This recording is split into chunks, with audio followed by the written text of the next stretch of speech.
کودهای تقویتی فارمونتی مناسب برای فروت‌ست و احیای باغات. گیاهان برای رشد و باردهی به چیزی فراتر از آب و خاک نیاز دارند. تغذیه متعادل رمز رسیدن به محصولی پربار و با کیفیت است. شرکت فارمونتی با 2 محصول نوآورانه این نیاز را برآورده کرده است: اکتیو پلاس، میکروپلکس. اکتیو پلاس یک کود مایع کامل بر پایه مواد معدنی و بسیار غنی می باشد.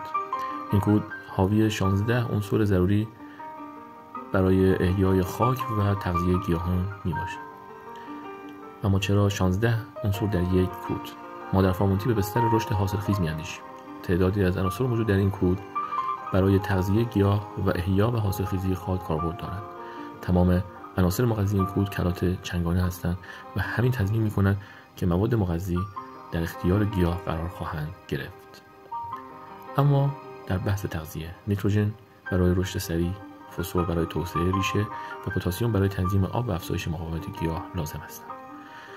عناصر ماکروی این کود متعادل و در حد نیاز گیاهان میباشد و همین مصرف این کود را در همه فصول مقدور میکنند. در کنار آن ریزمغذی‌هایی مثل آهن، روی و منیزیم باعث سبزی و فتوسنتز بهتر برگ‌ها میشوند. بور و کلسیم نقش حیاتی در گلدهی و تشکیل میوه دارند. با مصرف اکتیو پلاس ریشه‌ها گسترده‌تر و قوی‌تر میشوند، برگ‌ها پررنگ‌تر و سالم‌تر، سال‌آوری کاهش می‌یابد و محصول نهایی با کیفیت‌تر و پرحاصل‌تر خواهد بود.